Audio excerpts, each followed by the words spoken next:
हरिओम.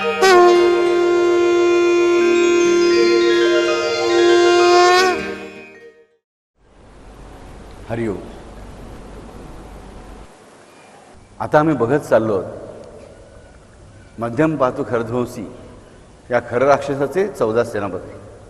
त्याकडे 2 सेनापती आम्ही गेल्या वेळेस बघितले. हाच आम्हाला दुसरे 2 सेनापती बघायचे की ज्या पहिला हा शंकर करण्यात त्याचा गेल्यानंतर दुसरे 2 सेनापती कोण येतात लढण्यासाठी. तर त्यांची नावं पण तशीच खूप अर्थबोधक आहेत, विचारबोधक आहेत, भावबोधक आहेत. ते पण दोघं जुळे भाऊच आहेत परत पहिल्या दोघांसारखेच. आणि एक आहे जो पहिला येतो धावून, त्याचं नाव आहे धूम्रगंध. धूम्रगंध. आणि त्याचा जो जुळा भाऊ आहे त्याचं नाव आहे धूम्रवदन. धूम्रगंध आणि धूम्रमुख किंवा धूम्रवदन दोन्ही ठिकाणी नाव, काही ठिकाणी वेगळी, काही ठिकाणी धूम्रमुख आहे, काही ठिकाणी धूम्रवदन. धूम्रगंध आणि धूम्रमुख, धूम्रवदन. धूम्र म्हणजे धूर, म्हणजे एक धूम्रगंध म्हणजे धुराचा वास, आणि दुसरा धूम्रवदन, धूम्रमुख म्हणजे धुम्रासारखा ज्याचा चेहरा आहे, धुरकटलेला चेहरा जसा आहे असा तो. असे 2 खरं राक्षसाचे म्हणजे ह्या पोकळीचे, आमच्या जीवनाच्या पोकळीचे सेनापती आहेत की जे आमच्यावर, आमच्या त्या रामावर, आमच्या त्या श्रद्धा सबरीवर हल्ला करायला धावून येतात. मग हा धूम्रगंध कोण आणि हा धूम्रमुख कोण हे आम्हाला आज बघायचं. हे आमच्या जीवनामध्ये पोकळी कशी उत्पन्न करू देतात किंवा असलेली पोकळी मिटू कशी देत नाहीत हे आम्हाला बघायचं. बघा, आम्ही काय म्हणतो की नेहमी एक मराठीमध्ये की कुठे भाषेमध्ये म्हण आहे की जिकडे धूर आहे तिकडे अग्नी असलाच पाहिजे. जिकडे धूर आहे तिकडे अग्नी असलाच पाहिजे असं आम्ही धरून चालतो. धूर निघतोय म्हणजे तिकडे अग्नी असला पाहिजे. अग्नी असेल तिकडे धूर असेलच असं नाही, पण धूर आहे ते मात्र अग्नी असलाच पाहिजे. पण तो सुप्त अवस्थेत असेल, निखारे झालेले असेल किंवा अग्नी झळझळा पेटत असेल ते आम्हाला माहीत नाही. अग्नीची लांबून दिसणारी खूण म्हणजे धूर, हे एक गुणधर्म झाला धुराचा. दुसरं म्हणजे अग्नी जसा जसा जास्त प्रज्वलित होतो तसा धूर कमी होतो. ज्वाळा भडकायला लागल्या की धूर कमी होतो. बरं, ज्वाळा जेव्हा सगळं काही भस्मसात करतात त्या भस्मसातीपर्यंत धुराचे लोटच्या लोटवरती वाहत जातात हेही आम्ही बघतो. आणि ह्याच धुरापासून काजळी बनते हेही आम्ही बघतो. आणि देवाच्या दिव्याची काजळी आम्ही सगळ्यात पवित्र मानतो. मुलाला लावण्यासाठी काजळापर्यंत बाहेरचं वापरलं जायचं नाही. तर जो नंदादीप घरात देवासमोर लावलेला असायचा त्याच्या बाजूला जे कवर ठेवलेलं असायचं त्याला लागणारी काजळीचं आम्ही बाळाला काजळ गालबोट म्हणून लावायचं. म्हणजे आम्हाला या धुराचे वेगवेगळ्या गोष्टी आहेत. पण इथे आम्हाला या धूम्रमुख आणि धूम्रगंधाचा नीट अर्थ कळायला पाहिजे. इथे आमच्या जीवनामध्ये पोकळी कशी उत्पन्न करतात ते आम्ही लक्षात ठेवा. धूर यायला लागला ही गोष्ट कधीची आहे? जेव्हा मानवाने पहिल्यांदा लाकडावर लाकूड घासून बघितलं. आज आम्ही गायत्री यज्ञाच्या वेळेस बघितलं, मला माहिती किती जणांनी बघितलं की आम्ही अग्नी कसा प्रज्वलित केला तर ऐरणी मंथन पद्धतीने, वेदोक्त पद्धतीने, म्हणजे लाकडावर लाकूड घासून. आणि लाकडावर घासून उत्पन्न करताना ठिणगीभर पहिल्यांदा धूर उत्पन्न होतो. आणि हा जो धूर आहे हा धूर म्हणजे आम्हाला अग्नी कुठे आहे हे लांबून दाखवणारी गोष्ट किंवा जवळून सुद्धा असणारा धूर. अग्नी आम्हाला हवा असतो. चुलीमध्ये फुंकताना सुद्धा बघा आम्हाला अग्नी हवा असतो. आम्हाला धूर हवा असतो का? नाही. आम्ही काय करतो, फुंकणी घेऊन फुकत राहतो जेणेकरून धूर कमी व्हावा आणि अग्नी अधिकाधिक प्रज्वलित व्हावा. अग्नीबरोबर जरी धूर आवश्यक असला, म्हणजे आहेत, असतोच, अवश्य असतोच, पण तरी तो आमच्यासाठी आवश्यक नसतो. आम्हाला धूर नको आहे, आम्हाला अग्नी हवा आहे. लक्षात घ्या, मानवाला काय हवं आहे? मानवाला धूर हवा असतो का मला सांगा? नाही. मानवाला काय हवा असतो? अग्नी हवा असतो. परंतु अग्नीबरोबर धूर आपोआप येतोच. धुरापासून आम्हाला काही फायदे होतात का? काही जास्त नाही. धूपाची गोष्ट मी, धूप हा धुरामध्ये जरत नाही, लक्षात ठेवा. तर अग्नीबरोबर येणारी अपरिहार्य गोष्ट म्हणजे धूर. परंतु मानवाला मात्र अन्न बनवण्यासाठी, देवासमोर दिवा लावण्यासाठी किंवा प्रकाश करण्यासाठी धुराची आवश्यकता नसते. अशी आवश्यकता असते अग्नीची, ज्यामुळे धूर सगळ्यात कमी आहे. दिवा विजताना जास्तीत जास्त धूर होतं ना, हे आम्ही लक्षात घेतलं. वाफा वेगळा आणि धूर वेगळा. म्हणजे आम्हाला अग्नी आवश्यक असतो, परंतु त्याच्याबरोबर जो अवश्य असणारा, सहजगत्या म्हणून असणारा जो धूर आहे तो मात्र मानव शक्यतो टाळायचा प्रयत्न करतो. ही गोष्ट लौकिक वास्तवामध्ये आम्ही नेहमी बघतो. लौकिक वास्तवामध्ये आम्ही माशी सांगितली म्हणून पण वापरतो की धूर आहे जिथे अग्नी असणारच आम्ही बिनदिक्कत धरून चालतो. परंतु आमचे अक्षर एक येत नाही की धूर अग्नीने बनतो, लाकडाचा असतो तो. धूर अग्नीतून उत्पन्न होत नाही, अग्नीमुळे उत्पन्न होतो. हे आम्हाला पहिल्यांदा कळलं पाहिजे. परत घे लक्षात, शास्त्रीय दृष्ट्या आम्हाला कळलं पाहिजे अग्नीमुळे धूर उत्पन्न होत नाही. अग्नीपासून तयार होत नाही धूर. अग्नी ज्या पदार्थांना जाळतो त्या पदार्थांमधून धूर उत्पन्न होतो. म्हणजे आम्हाला कळेल धूर हे अग्नीचं अपत्य नाही आहे, तर अग्नी ज्याला जाळतो त्याचं अपत्य आहे, त्याचं रूपांतर धुरामध्ये होतं. बघा, एखादा मनुष्य जातो, आम्ही त्याच्या शरीराला अग्नी देतो, त्या अग्नी म्हणून दुसऱ्या दिवशी आम्ही त्याला आणायला जातो परत त्याच्या अस्थी, ती एवढीशा मुठभर असती आणि मुठभर राख असते. एवढा मोठा भरादोणगा मनुष्य किंवा स्त्री असते, काय उरलेलं असं मला सांगा. आम्ही तो ज्या धूर जाताना बघतो ना, सगळ्यांना स्मशान वगैरे घेतो, काय आहे एका क्षणामध्ये दिसणारा देह नाहीसा झाला, त्याचा धूर झाला. हे आम्हाला कळतं की धूर अग्नीपासून बनत नाही, तर अग्नीमुळे बनतो. पण कशापासून बनतो? की अग्नी ज्याला जाळतो त्यापासून धूर बनतो. म्हणजेच धूर चांगला की वाईट हे कशावर ठरेल? अग्नीवर नाही, काय जाळलं जातंय ह्याच्यावर ठरतं. आम्ही धूप जाळून जर धूर होईल तो आमच्यासाठी आवश्यक म्हणून तिकडे आम्ही अग्नी पेटवत नाही, तर मॅक्झिमम धूर व्हावाची व्यवस्था करतो.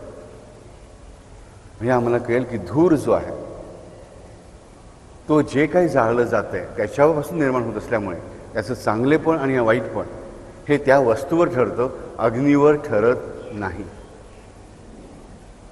तसाच आमच्या प्रत्येकाच्या शरीरामध्ये प्राण आहेत, म्हणजे अग्नी आहेच. प्राण आहेत आमच्या शरीरामध्ये, ह्याचा अर्थ अग्नी आहे. म्हणून प्राण गेल्यानंतर शरीर थंड पडतं आणि तो अग्नी निघून जातो. मग त्या अग्नीपासून कुठला धूर बनतो? तो धूर चांगला असला पाहिजे किंवा वाईट असला पाहिजे? त्याच्यापासून निघणारा जो चांगला धूर आहे त्याला आम्ही काय नाव म्हणतो? गणपतीचं काय नाव आहे? धूम्रवर्णम. तो आमच्या प्राणाग्नीपासून जो चांगला धूर निर्माण होतो तो गणेशाचा आहे, तो गणपतीचा आहे, तो विनायकाचा आहे. म्हणून गणपतीचं नावच म्हणजे धूम्रवर्ण आहे. परंतु ह्या दोघांचं नाव काय? तर धूम्रगंध आणि धूम्रमुख. धूम्रवर्ण नाव नाही आहे, लक्षात ठेवा. म्हणजेच आमच्याच प्राणामधून, आमच्याच अग्नीमधून जो वाईट धूर निघतो त्याचे दोन प्रकार आहेत. एक धूम्रगंध नावाचा राक्षस आणि दुसरा धूम्रमुख किंवा धूम्रवदन नावाचा राक्षस. हे दोघं सेनामध्ये आहेत. खरं राक्षसाचा जो रावणाचा भाऊ आहे आणि जो आमच्यामध्ये पोकळी उत्पन्न करायला मागतो आमच्या जीवनामध्ये. तर मग हे दोन सेनापती कोण? आमच्या शरीरामध्ये कसे उत्पन्न होतात आणि निर्माण कशामुळे होतात? तर अग्नीचा आम्ही केलेल्या चुकीच्या वापरामुळे, आम्ही आमच्या प्राणशक्तीच्या केलेल्या चुकीच्या वापरामुळेच हे दोन राक्षस निर्माण होतात. हे आम्हाला कळलं पाहिजे. बघा, साधी गोष्ट आहे. एक मनुष्य व्यायाम करतो जोरदार, काय होतं? त्याला घाम येतो, अंग गरम होतं, बरोबर? थंडीमध्ये पण आम्ही काय करतो? हातावर हात घासतो. त्या थोडा व्यायाम केलं की अंगामध्ये तरतरी येते. तर आम्हाला माहिती आहे की ह्या हालचालींमुळे, व्यायामामुळे, घर्षणामुळे उष्णता उत्पन्न होते. परंतु आम्ही आमच्या शरीरामध्येच, म्हणजे ही जी उष्णता शक्ती आहे, उष्णता आहे म्हणून गती आहे आणि गती आहे म्हणून उष्णता आहे, हे चक्र चालू राहतं. गती नसेल तर उष्णता होत नाही आणि उष्ण नसेल तर गती नाही. म्हणजे उष्णता असेल तर हालचाल आहे, हालचाल असेल तर उष्णता आहे, हालचाल नाही तर उष्णता नाही, आणि उष्णता नसेल तर हालचाल नाही. बघा, फ्रीजमध्ये तुम्ही तुमचा हात ठेवून द्या 5 मिनटं, काय होईल? 5 मिनिटांनंतर बाहेर काढल्यानंतर ती मूठ अशीची अशीच असेल, बरोबर? अशी बोट एवढं पण हलवू शकणार नाही. साधा बर्फ आम्ही हातामध्ये पकडला एक 5 मिनटं तर तो पकडवत नाही, हालचाल थांबते, कारण हातातली उष्णता निघून गेलेली असते म्हणून. हे आम्हाला कळलं पाहिजे. ह्याचा अर्थ आम्हाला कळेल की उष्णता आहे तोपर्यंत हालचाल आहे, आणि हालचाल केल्याशिवाय उष्णता उत्पन्न होत नाही. म्हणजे हालचाल कमी करणारी माणसं असतात ती जाड होत जातात, कारण त्याच्यावर शीतत्व वाढत जातं. म्हणजे आम्हाला म्हणतो की घाम आला पाहिजे व्यायाम केल्यानंतर, त्याने वजन लवकर कमी होतं. म्हणजे आम्हाला कळतं काय, त्या घामामुळे काय वजन जात नाही, पण आम्ही सोनाबाद घेऊन वजन कमी करायला बघतो. आणि काय वजन कमी होतं? पाणी नुसतं येऊन जातं. शरीराची हालचाल होऊन ते घर्षण होऊन उष्णता निर्माण होऊन मग घाम उत्पन्न झाला तर वजन कमी होते आम्हाला कळलं. नुसत्या वाफेने जाऊन पाणी जाऊन शरीरातलं डिहायड्रेशन होतं, वजन कमी होत नाही आम्हाला कळलं.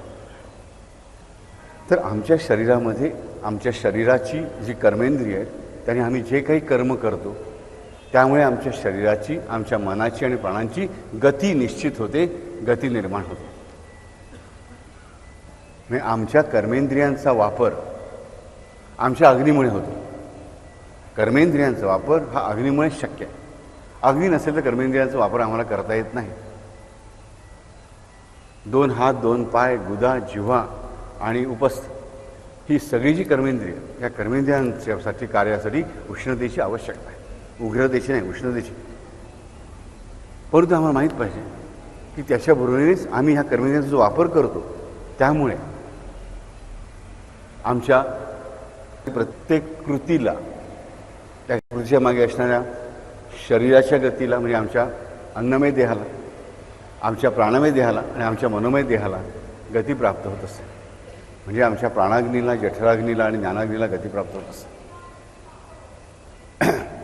जेव्हा आम्ही आमच्या कर्मेंद्रियांचा अनुचित वापर करायला लागतो तेव्हा होतं काय की अनुचित कार्याच्यासाठी त्यांचा उपयोग केला गेल्यामुळे आपोआप आमचा अग्नी जो आहे तो धुमसायला लागतो. धुमस्त म्हणजे अग्नी धुमस्त म्हणजे काय? अग्नी आहे पण आणि नाही पण.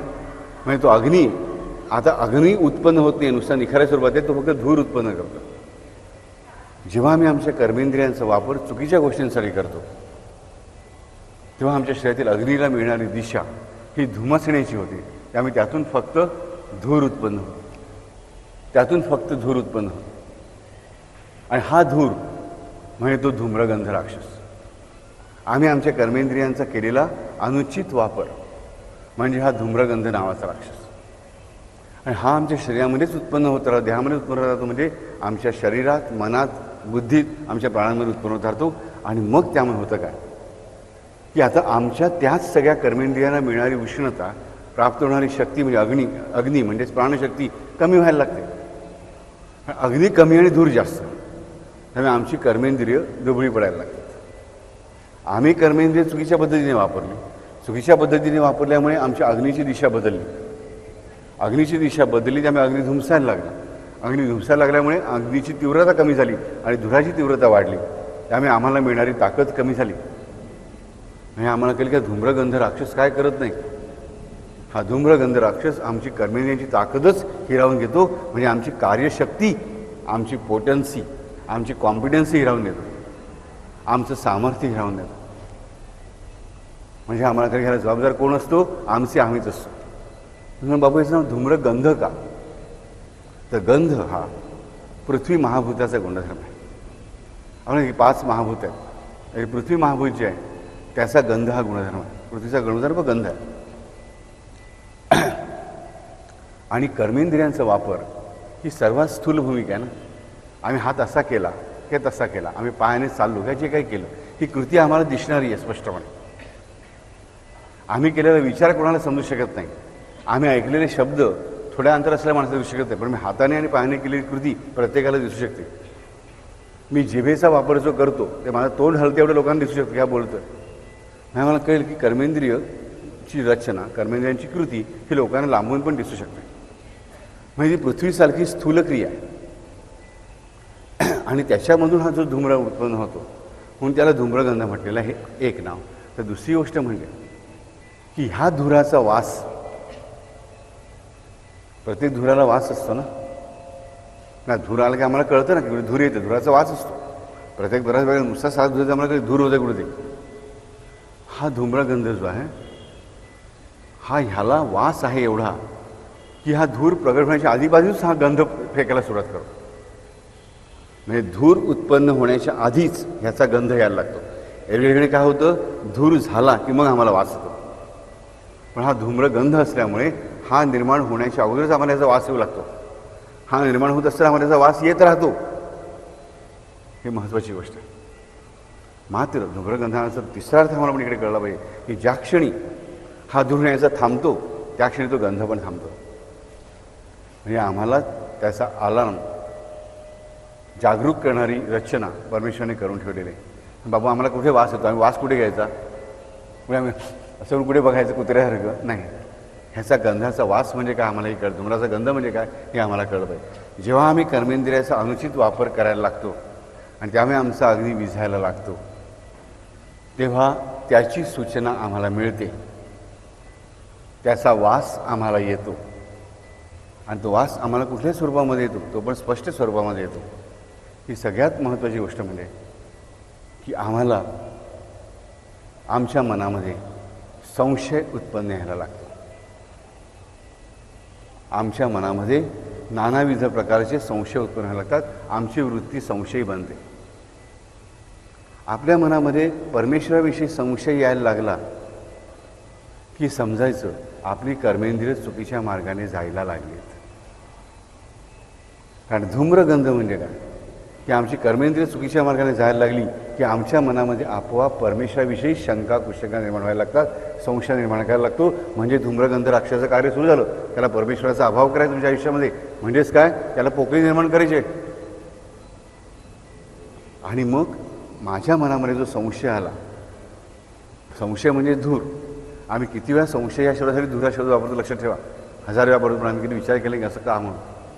म्हणजे लक्षात की हा मनातला जो संशय आहे परमेश्वराविषयीचा, त्याची माझ्यावर कृपा आहे की नाही हा संशय आला की समजायचं माझं काहीतरी चुकतं आहे.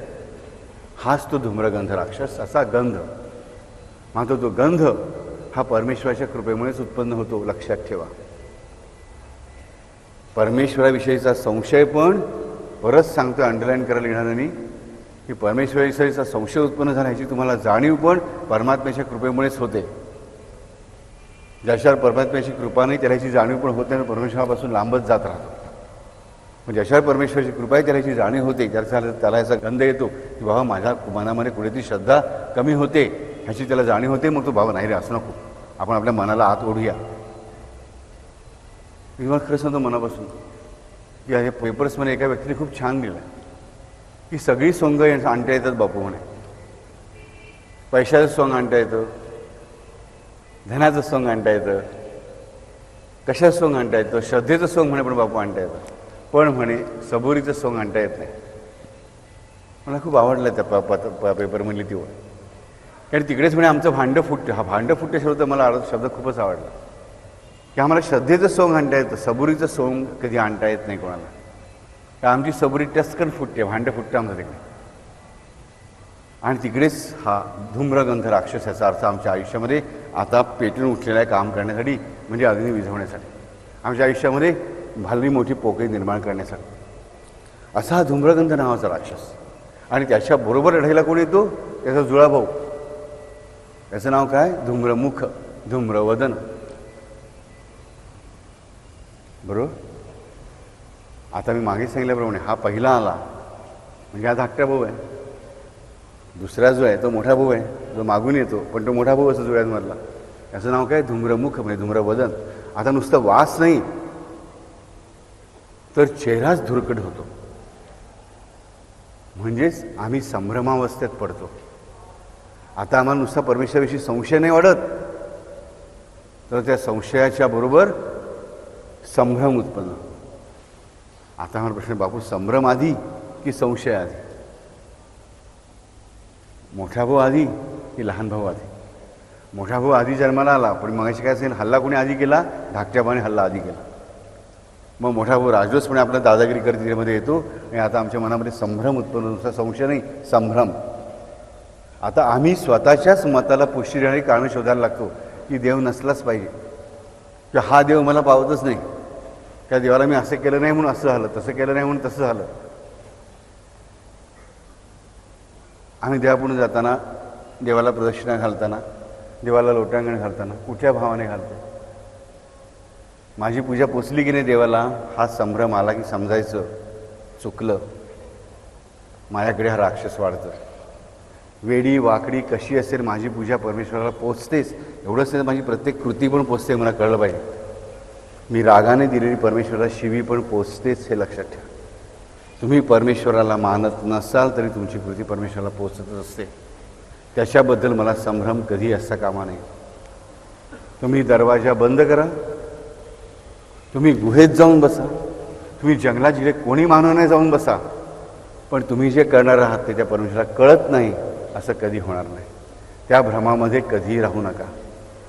मात्र तो भ्रम मला पैदा व्हायला लागतो नानाविध प्रकारे, की बरं म्हणजे माझी प्रार्थना कळतेही की नाही ह्याला. नंतर अरे मी ते ह्याला खोटं सांगितलं आणि मला काहीच नाही म्हटलं, काही शिक्षा नाही झाली, सजा नाही झाली. झाला मनात भ्रम तयार, ह्याचा अर्थ ह्याला कळत नाही. की समजायचं राजानो, हा दुसरा राक्षस जोरदारपणे कामाला लागला, की आता हा मला बुडवल्याशिवाय राहणारच नाही, आता हा मला मारल्याशिवाय राहणारच नाही.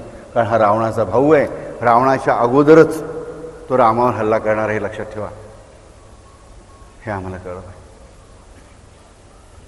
म्हणून आमच्या मनामध्ये संशय उत्पन्न झाला की समजायचं या धूम्र गंधाने आमच्यावर हल्ला केलेला आहे. तर धुरकट चेहरा, आता धुरकट चेहरा मला दिसतो ह्याचा अर्थ लक्षात घ्या, चेहऱ्यावर ते धूर नाही आहे, तर माझी दृष्टी धुरकट झालेली असते. बघा, ज्या व्यक्तीला मोतीबिंदू होतो ती व्यक्ती काय म्हणते, मला ना हल्ली डॉक्टर नीट दिसत नाही, सगळं धुरकट दिसतं. म्हणजे कळलं पाहिजे की त्या वस्तूमध्ये दोष नाही आहे, दोष कोणामध्ये आहे? माझ्या दृष्टीमध्ये आहे. परमेश्वराच्या बद्दल संभ्रम उत्पन्न झाला आहे, हा माझ्या दृष्टीतला दोष आहे, परमेश्वराचा दोष नाही आहे. म्हणून तो मोठा भाऊ आहे हे मला कळलं पाहिजे. धूम्रगंधाचं जेव्हा सुद्धा काही चालत नाही तेव्हा हा धूम्रवदन धूम्रमुख येतो. आणि मला काय आवडायला लागतं, माझे डोळे चांगलेच आहेत, तो धुरकट आहे. नाही, मी म्हणतो ते बरोबर आहे, परमेश्वर धुराने माखलेला आहे, परमेश्वर क्लिअर नाही आहे,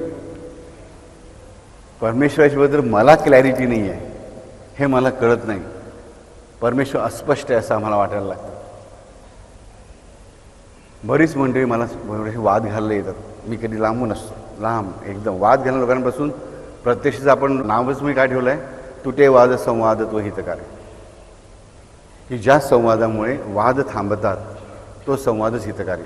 तुटे वाद संवाद तो हितकारी, याच्यामुळे वाद तुटतात असाच तो संवाद की जो हितकारी. रामदासांचं वाक्य आहे. ज्या कोणाला कळत नसेल त्यांनी समजून घ्यावं की रामदासांचं वाक्य आहे, आणि रामदासांनी सांगितलेलं वाक्य नक्की महत्त्वाचं असलं पाहिजे. तर तुटे वाद संवाद तो हितकारी, इथे आमचा स्वतःशी वाद सुरू होतो. आणि कसा, तर आम्हाला त्याचा चेहरा धुरकट वाटतो, पण त्याचा आरोप आम्ही त्याच्यावर ठेवतो, स्वतःवर नाही. आम्हाला वाटतं आमच्या नजरेत काही बिघाड झालेला नाही, आम्हाला ट्रीटमेंट करण्याची काही आवश्यकता नाही, त्याची ट्रीटमेंट करायला हवी. त्याच्याविषयी आमच्या मनात संभ्रम उत्पन्न झाला, भ्रम उत्पन्न झाला. काय मिळवलं आम्ही? संशय आणि संभ्रम ह्यामधून आमच्या जीवनामधला राम ढकलला गेला बाहेर. आणि कोणी ताबा घेतला की हा खरं राक्षसाच्या दोन सेनापतींनी, खरं हा रावणाचा सेनापती असलेला भाऊ आहे आणि त्याचे सेनापती दोघे आहेत. म्हणजे तियम दर्जाचे रावण तुमच्यावर हल्ला करून सहजतेने तुमचा ताबा घेतात, लक्षात ठेवा. आणि म्हणून आम्हाला आमच्या जीवनामध्ये राम आणावा लागतो. म्हणून आम्हाला काय करावं लागतं की आम्हाला ती रामनामाची वही लिहावी लागते, रामनाम घ्यावं लागतं आणि परमेश्वराची सेवा करावी लागते. कारण आमच्या कर्मेंद्रियांचा अनुचित वापर होत राहतो आमच्याकडून, आम्हाला माहिती आहे. आम्ही सामान्य माणसं आहोत, चुका घडतात. मग कर्मेंद्रियांचा उचित वापर पण करा. म्हणजे काय करा, तर सेवा करा. आमच्या मनामध्ये संभ्रम उत्पन्न होतं, आम्हाला माहिती आहे. म्हणजे काय, आम्ही ज्ञानेंद्रियांचा अनुचित वापर करतो. पण ज्ञानेंद्रियांचा उचित वापर करा म्हणजे काय, परमेश्वराचं नामस्मरण करा, परमेश्वराची गाणी ऐका, परमेश्वराचं नामस्मरण ऐका, परमेश्वराच्या धुपाचा वास घ्या, परमेश्वराची आरती करा, परमेश्वर भजन करा, सगळं करा. म्हणजे आम्हाला कळेल की ज्ञानेंद्रियांचा उचित वापर केला की हा धूम्रवदन जो आहे त्याचा नाश होतो, आणि कर्मेंद्रियांचा उचित वापर केला की धूम्रगंध राक्षस जो आहे त्याचा नाश होतो. आणि तो फक्त आम्ही रामनाम घेतल्याने आणि रामाची सेवा केल्यानेच होतो, हे मात्र विसरू नका. आम्ही फक्त रामनाम घेत राहिलो आणि सेवा केली नाही तर एक राक्षस गेला, पण दुसरा राक्षस आहेच ना. नाही बाबू, रामनामाने सगळं जातंच. रामनामाने तुमच्या मनात आपोआप इच्छा होणार की मला सेवा केलीच पाहिजे, आणि जो सेवा करी त्या मनामध्ये आपोआप इच्छा होणार की मला रामनाम घेतलंच पाहिजे. आणि दोन्ही जेव्हा एकत्र येईल तेव्हा अर्थ काय की माझे ज्ञानेंद्रिय आणि माझी कर्मेंद्रिय हे 10च्या 10 जण एकत्रितपणे उचित काम करत असतील. आम्ही शाळेमध्ये गणित शिकतो बघा, काळकाम वेगाचं. मी मराठी शाळेला, आम्ही ज्याला काळकाम वेग गणित म्हणायचं. तर काळकाम वेगाच्या गणितामध्ये आम्ही काय शिकतो, गणित असतो, एक मोठा हौद असतो आणि हौदाला 2 तोटे असतात. त्या पाणी आणतात आणि दुसरी तोटी असते ती पाणी काढते. मग किती तासामध्ये तो हौद भरेल. अरे बापरे. मी मला विचार करायचो साधी गोष्ट आहे की ज्या तोटीने पाणी भरायचं ती तोटी चालू ठेवायची, दुसरी बंद करून टाकायची. प्रॉब्लेम कशाला एवढं करायला पाहिजे ना. पण खरं म्हणजे हे गणित आवश्यक आहे. काळ काम वेगाचं गणित हे आमच्या जीवनाचं गणित आहे. म्हणजे आम्ही सोडून द्या की आमच्या जीवनामध्ये असंच हे दोन राक्षस आमच्या जीवनातला रस म्हणजे पाणी काढून नेऊन जात असतात. मग तो आम्हाला भरायला पाहिजे ना. त्याच्या आमचा हौद भरलेला कसा राहणार. मग तो हौद भरण्यासाठी आम्हाला काय करायला पाहिजे. तर ज्या पंचज्ञानेंद्रियांनी ज्या पंचकर्मेंद्रियांच्या अनुचित वापरामुळे चुकीच्या वापरामुळे आमच्या जीवनातला अग्नी निघून जाऊन धूर येत असतो, तर त्याच ज्ञानेंद्रियांच्या आणि त्याच कर्मेंद्रियांच्या उचित वापरामुळे आम्ही तिकडे अधिकारी अग्नी भरत राहू. मग हौद रिकामे करणारे दोन पाईप जे आहेत ते पाईपच पाणी भरणारे होऊ देत. मग मला सांगा तुमचा हौद कधी रिकामा राहील का. कधीच रिकामा राहणार नाही. तुम्ही पाहिजे तेवढा उपसा तो भरलेलाच राहील. पण त्यासाठी आम्हाला काय करायला पाहिजे की दोन राक्षस कोण ह्यांच्याशी आम्ही नीट माहिती करून घ्यायला हवी. ह्या धूम्रगंध आणि धूम्रमुख म्हणजे संशय आणि संभ्रम ह्यांच्यापासून आम्हाला मुक्ती हवी असेल तर आम्हाला हे उत्पन्न झाल्याबरोबर जाणीव झाली पाहिजे. बाप रे, माझ्या मनात हे विचार येत आहेत, ह्याचा अर्थ ह्या दोघांनी माझ्यावर अटॅक केलेला आहे, मला ह्यातून बाहेर पडायचं आहे. तर राजरोस एकच मार्ग आहे. रामाची भक्ती करणं, त्या सद्गुरूंची भक्ती करणं, त्या परमात्म्याची भक्ती करणं की त्यावेळी माझ्या ज्ञानेंद्रियांचा उचित वापर होतो आणि त्याच सद्गुरूंची त्याच रामाची मी सेवा करणं म्हणजे माझ्या कर्मेंद्रियाचा उचित वापर करतो. अनुचित वापरामुळे ह्या ज्ञानेंद्रियांच्या आणि कर्मेंद्रियांच्या मी जे घालवतो ते अनंतपटीने मी ह्या दोन मार्गाने भरत राहतो, मिळवत राहतो हे मला कळलं आहे. आणि ह्या एकाच मार्गाने ह्या दोन राक्षसांचा नाश होतो. आमच्या जीवनामध्ये ह्या दोन राक्षसांचा नाश होतो खूप आवश्यक आहे. लक्षात ठेवा. आणि हे दोन राक्षसांनी एकदा का ताबा घेतला ना की पोकळीच पोकळी उत्पन्न होते. खालीपणा, फक्त रिकामपणा, बाई काही उरत येतो ना. पोकळी शून्यत्व निर्माण होतं आमच्या देशामध्ये.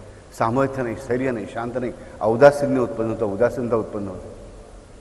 माझ्या मनामध्ये उदासीनता का उत्पन्न होते तर माझ्या ज्ञानेंद्रियांच्या आणि कर्मेंद्रियांच्या अनुचित वापरामुळे. म्हणजेच ह्या धूम्रगंध आणि धूम्रमुख या दोन राक्षस बंधूंमुळे की ज्या खरं राक्षसाचे म्हणजे ह्या पोकळपणाचे सेनापती आहेत. आणि पोकळपणाचा मोठा भाऊ कोण आहे तर पोकळ अहंकारच. अहंकारी पोकळच असतो. आम्हाला माहीत पाहिजे. मी करतो म्हणून काही होत नाही, तो करणारा असतो. परंतु ती गोष्ट आम्हाला पुढे बघायचीच आहे. आधी आम्हाला पहिल्या एक मार्गाने जाऊ दे की ज्या अर्थी रामायणामध्ये ही कथा आधी येते त्याची रावणाचा नाश होण्याच्या अगोदर ह्या गोष्टी करणं आम्हाला आवश्यक आहे. त्याशिवाय रावणाचा नाश होऊ शकत नाही. आणि रावणाचा नाश तसा रामच करतो. त्यामुळे खरं राक्षसाचा नाश पण रामच करतो. त्याच्या 14 सेनापतीचा नाश पण राम लक्ष्मणच म्हणून करतात हे आम्हाला कळलं पाहिजे. ती रामनामाची वही लिहिणं म्हणजे काय तर आमच्या ज्ञानेंद्रियांचा उचित वापर, कर्मेंद्रियांचा पण उचित वापर. सेवा म्हणजे काय त्याची सेवा करणं, त्याच्या कार्यात सहभागी होताना त्याचं नाम घेणं म्हणजे आमच्या ज्ञानेंद्रियांचा आणि कर्मेंद्रियांचा उचित वापर. पण तरी रामनामाची वही ही ज्ञानेंद्रियांचा मॅक्झिमम उचित वापर करते तर सेवा ही कर्मेंद्रियांचा मॅक्झिमम उचित वापर करते. आम्ही ठरवायचं की आमच्या जीवनातल्या ह्या दोन राक्षसांना प्रत्येकाने डोक्यावर भिडावं आयुष्यामध्ये केलं की दोन राक्षस कधी ना कधी आमच्या आयुष्यात येऊन गेलेले आहेत, राहिलेले आहेत.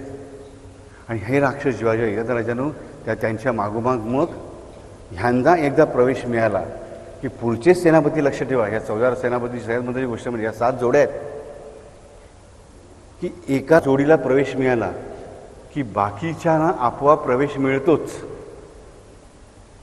त्यासाठी त्यांना लढावं लागत नाही. म्हणजे ते आपोआप तुमचे 14 राजे होतातच.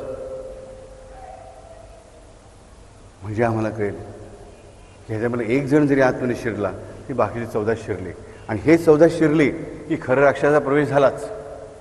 आणि खराचा प्रवेश झाला की रावणाने ताब्या ते राज्य घेतलंच.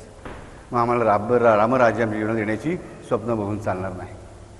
तर आम्हाला हा धूम्रगंध आणि हा धूम्रवदन हे आमच्या आयुष्यात येतात. त्याची जाणीव आम्हाला परमेश्वर करून देतो.